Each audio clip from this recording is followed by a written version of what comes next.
बाल साहित्यकार कविवर सोहनलाल द्विवेदी की कविताओं पर प्रकाश डालने का प्रयास किया जाएगा।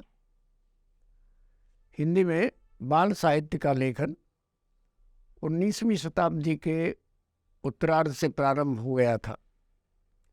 भारतेंद्र बाबू हरिश्चंद्र ने स्वयं बच्चों के मनोरंजन के लिए अमीर खुसरो जैसी पहेलियाँ, मुकरियाँ तथा प्रहसन जैसी हल्की फुल्की रचनाएं की थी। इनकी रचनाओं में मनोरंजन के साथ साथ तत्कालीन परिस्थितियों पर कुछ व्यंग्यात्मकता झलकती है। इसके बाद 20वीं शताब्दी के प्रारंभ में, जिसे द्विवेदी युग कहा जाता है, बाल साहित्य की ओर भी कवियों का ध्यान गया और इन कवियों में अयोध्या सिंह उपाध्याय हरिऔध, मैथिली शरण गुप्त, गिरिजादत्त शुक्ल, ठाकुर गोपाल शरण सिंह आदि के नाम उल्लेखनीय हैं।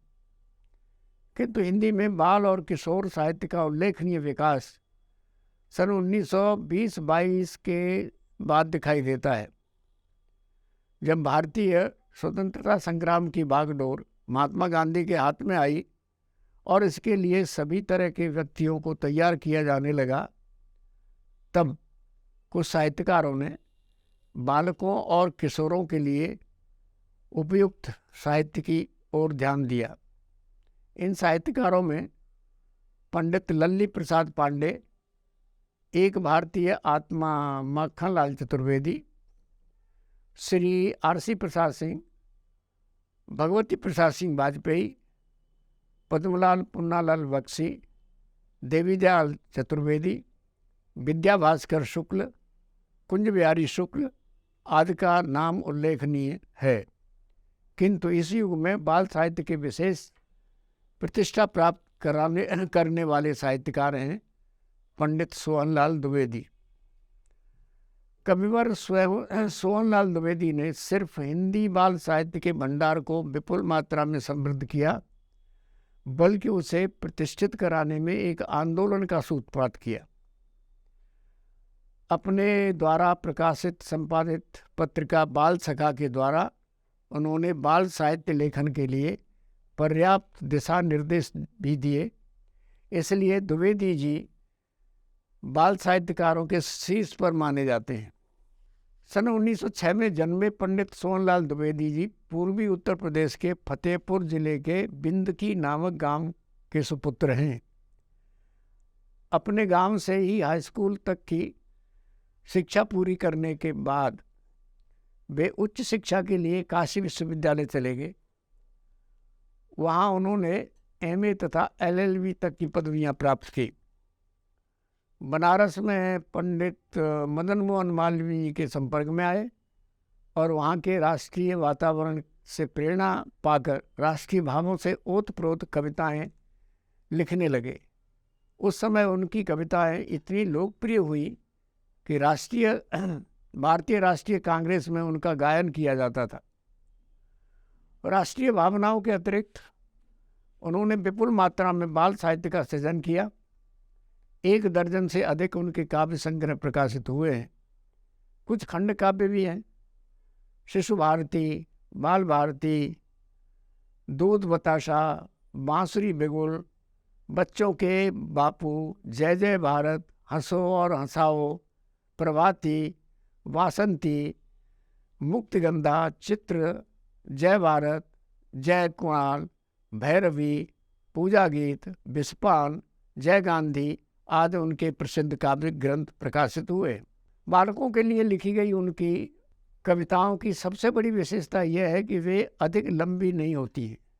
अपनी लघुकाया में वे कविताएं सहज ही बाल मन को आकर्षित करती हैं। दूसरे, इन कविताओं की भाषा अत्यंत सरल, सुबोध और चित्ताकर्षक है। इन कविताओं के छंदों की लय, गेयता और मधुरता के कारण बालक सहज ही उन्हें कंठस्थ करने में समर्थ हो जाते हैं। भावों की दृष्टि से भी द्विवेदी जी की कविताएं बालकों के कोमल मन को उच्च संस्कार देने में समर्थ हैं। इन कविताओं में राष्ट्रीय भावना, विशाल ऐतिहासिक दृष्टि, चारित्रिक गुणों की प्रेरणा, प्रकृति प्रेम और भारतीय ग्राम जीवन के चित्र प्रमुखता से प्राप्त होते हैं। आइए द्विवेदी जी के बाल काव्य की इन विशेषताओं का कुछ और अधिक विस्तार से दर्शन करें। कविवर सोहनलाल द्विवेदी मुख्यतः राष्ट्रीय भावनाओं के कवि हैं, जैसा पहले बताया गया है, इसलिए उन्हें राष्ट्रकवि भी कहा जाता था। राष्ट्रीय स्वतंत्रता संग्राम में भी उनकी प्रेरणादायी लेखनी ने उल्लेखनीय योगदान दिया था। वे गांधी जी के सिद्धांतों और कार्यों से अधिक प्रभावित थे। दांडी यात्रा, खादी, चरखा, ग्राम सुधार जैसे समसामयिक विषयों पर लिखी गई उनकी कविताएं इतिहास को तो साकार करती ही हैं, आज भी उनमें प्रेरणा प्रदान करने की सामर्थ्य है। महात्मा गांधी, जवाहरलाल नेहरू, सरदार पटेल, राजेंद्र प्रसाद, मालवीय जैसे अनेक राष्ट्रीय महापुरुषों के व्यक्तित्वों पर भी उनकी कविताएं आज भी महत्वपूर्ण लगती हैं। सरदार पटेल के संबंध में उनकी दो पंक्तियां याद आ रही हैं। राह खेलता सदा समझ कर इस जीवन को खेल, और राजनीति का कुशल खिलाड़ी था सरदार पटेल। गांधी जी के तूफानी प्रभाव को अंकित करने वाली काव्य की पंक्तियां बालकों को ही नहीं, सभी को सहज याद हो आती हैं। देखिए कुछ पंक्तियां। चल पड़े जिधर दो डगमग में, चल पड़े कोट पग उसी ओर, चल पड़े जिधर दो डगमग में, चल पड़े कोट पग उसी ओर, पड़ गई जिधर भी एक दृष्टि, गड़ गए कोट द्रग उसी ओर, जिसके सिर पर निज धरा हाथ, उसके सिर रक्षक कोट हाथ, जिस पर निज मस्तक झुका दिया, झुक गए उसी पर कोट मात। हे कोट चरण, हे कोट वाव, हे कोट रूप, हे कोट नाम, तुम एक मूर्त प्रतिमूर्ति कोट, हे कोट मूर्ति तुमको प्रणाम।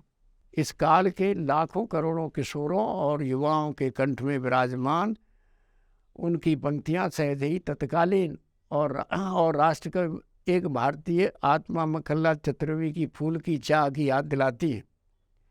वंदना के इन स्वरों में एक स्वर मेरा मिला लो, वंदना के इन स्वरों में एक स्वर मेरा मिला लो, हो जहाँ भी शीश अगणित एक स्वर मेरा मिला लो।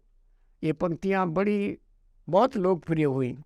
स्पष्ट है कि द्विवेदी जी की सैकड़ों लघु कविताएं जिनमें राष्ट्रीय भावना कूट कूट कर भरी हुई थी, इन कविताओं में कहीं तो अपने प्यारे देश के प्राकृतिक सौंदर्य का वर्णन है और कहीं भारतीय संस्कृति और अतीत का गौरव गान है और कहीं हमारे राष्ट्रीय महापुरुषों के चरित्रों को बड़ी श्रद्धा के साथ स्मरण किया गया है। धन्य हमारे भाग नामक कविता में एक और राम, कृष्ण, बुद्ध, महावीर, चाणक्य, चंद्रगुप्त, अशोक, राणा प्रताप, शिवाजी जैसे वीर पराक्रमी और त्यागी महापुरुषों का यशोगान है, तो दूसरी तरफ वाल्मीकि, व्यास, कालिदास आदि हमारे प्राचीन कवियों को श्रद्धा के साथ स्मरण किया गया है। वाल्मीकि ने रचा यहीं पर, वे लिखते हैं कि वाल्मीकि ने रचा यहीं पर रामायण सा ग्रंथ महान, व्यास, भास, कवि कालिदास ने गाए इसी भूमि पर गान। इस प्रकार गिरिराज नामक कविता में हिमालय को चित्रित किया गया है, जिसमें बड़ी उदात्तता के साथ राष्ट्रीय भावना को जागृत करते हुए कभी भारत माता का मुकुट बताया गया है और उसे एक सजग स्वाभिमानी प्रहरी के रूप में भी चित्रित किया गया है। यह है भारत का शुभ्र मुकुट, यह है भारत का उच्च बाल, सामने अचल जो खड़ा हुआ हिमगिर विशाल, गिरवर विशाल, इस पार हमारा भारत है, उस पार चीन जापान देश, मध्यस्थ खड़ा है दोनों में एशिया खंड का यह नगेश। इस जगती में जितने गिर हैं सब झुक कर के करते प्रणाम, गिरिराज यही, नगराज यही, यही जननी का गौरव गर्वगान। देहात है हमारा हिंदुस्तान कहाँ, किसान जैसी कविताओं में कविवर सोहनलाल द्विवेदी भारतीय ग्राम जीवन का एक भोला वाला चित्र उपस्थित करते हैं। वे हमारे भोले वाले बाल मन पर यह बिंबित करना चाहते हैं कि हमारा राष्ट्र भारत वस्तुतः देहातों में बसा हुआ है। उन्हीं के शब्द हैं, इन्हीं देहातों में अनजान बसे भारत के कोटि किसान, इन्हीं कृषकों की हैं हम संतान, इन्हीं में फैला हिंदुस्तान। राष्ट्रीय भावना का पोषण करने के साथ साथ द्विवेदी जी की कविताओं में बालकों के चरित्र विकास की प्रेरणा भी पर्याप्त मात्रा में समाहित है। उत्साह, साहस, उदारता, दृढ़ता, कर्तव्यपरायणता, परोपकार की भावना आदि युवकोचित गुणों की ओर ये कविताएं किशोरों का ध्यान आकर्षण करने में समर्थ हैं। हिमालय नामक कविता में कवि कहते हैं कि यदि हम उनके संकल्पों और उद्देश्यों पर हर हालत में दृढ़ निश्चय के साथ डटे रहें तो सफलता अवश्य प्राप्त होती है। वे लिखते हैं, खड़ा हिमालय बता रहा है डरो न आंधी पानी में, खड़ा हिमालय बता रहा है डरो न आंधी पानी में, खड़े रहो अपने पथ पर सब कठिनाई तूफानी में। डिगो न अपने पथ से तो सब कुछ पा सकते हो प्यारे, और तुम भी ऊंचे उठ सकते हो, छू सकते हो नभ के तारे। अटल रहा जो अपने पथ पर, अटल रहा जो अपने पथ पर, लाख मुसीबत आने में मिली सफलता उसको जग में जीने में मर जाने में। इस प्रकार सेवा, त्याग, परिश्रम, समता, बंधुत्व की भावना, कृतज्ञता, प्रकृति प्रेम, करुणा, सौंदर्य बोध आदि मनोभावोचित मूल्यों का संस्कार देती हैं इनकी ये कविताएं। प्रकृति प्रेम की कविताओं में से कवि ने देश के ग्रामीण चित्र बड़े ही प्रभावशाली ढंग से प्रस्तुत किए हैं। कवि ने अपनी बालकोचित कविताओं में कहीं बसंत, कहीं वर्षा और कहीं गर्मी आदि ऋतुओं का वर्णन किया गया है, तो कहीं मेघ, सरिता, झरना, गिरे, वन, धूप, छाया, ओस, पक्षियों की चहचहाट, हरियाली, फसलों की हरियाली, फूलों की मुस्कान, पवन की शीतलता आदि का बड़ा ही सुंदर वर्णन किया है। बसंत ऋतु के आगमन पर मानो कवि की बातें खिल उठती हैं। खेतों में पीली सरसों फूल उठी, आम्रकुंज बौरा गए, पतझड़ का अंत होकर सर्वत्र हरियाली छा गई और घर आंगन सब कुछ सुंदर लगने लगा। कवि के शब्द देखिए, सरसों की खेती में फूल उठे, सरसों की खेती उठी फूल, बोरे आमों में उठे झूल, बेलों में फूल नए फूले, पल में पतझड़ का अंत हुआ, आया वसंत, हरियाली छाई है वन पर, बन बन सुंदर लगता है घर आंगन, लेकर सुगंध बह रहा पवन, आज मधुर सब दिगंत, आया वसंत। प्रकृति का वर्णन करते समय कवि ने सर्वत्र ही मानवीकरण को अपनाया है।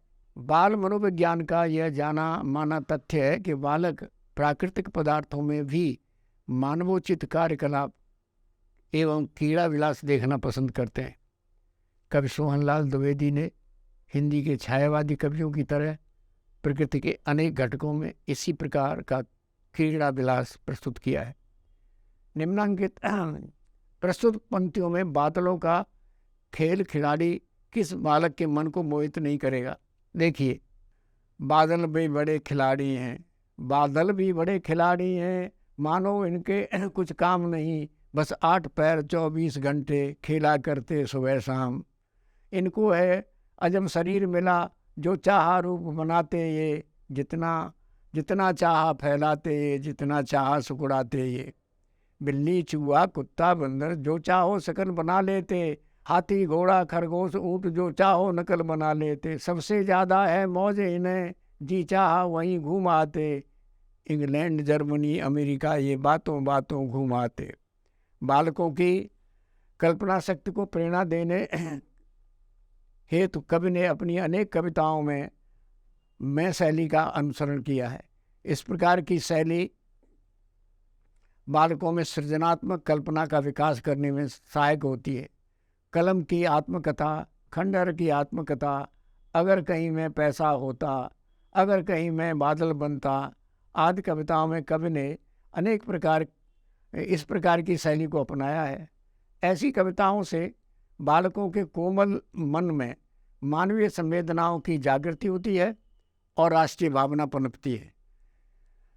देखिए, बादल की आत्मकथा की ये पंक्तियाँ, किंतु शक्त पाकर मैं इतनी सेवा करता बनती जितनी, किंतु शक्त पाकर मैं इतनी सेवा करता बनती जितनी, कभी नहीं मद में इतराता, दीन दुखी का दुख मिटाता। मैं सुख की समीर लहराता, अगर कहीं मैं बादल बन जाता, अगर कहीं मैं बादल बन जाता। इस प्रकार कवि ने पैसे की आत्मकथा द्वारा राष्ट्र की आर्थिक स्थिति के प्रति बालकों के मन में स्वदेशी भावना का संस्कार करने का प्रयास किया। पैसा बोलता है, व्यर्थ विदेश नहीं में जाता, व्यर्थ विदेश में नहीं में जाता, नित स्वदेश में ही मंडराता। भारत आजन ऐसे रोता, अगर कहीं में पैसा होता, अगर कहीं में पैसा होता। अतः स्पष्ट है कि सुमनलाल द्विवेदी की कविताएं बालकों के चरित्र निर्माण में और उनमें स्वदेश प्रेम, प्रकृति प्रेम, मानवोचित संस्कार का निर्माण करने में पूर्णतः समर्थ हैं। धन्यवाद।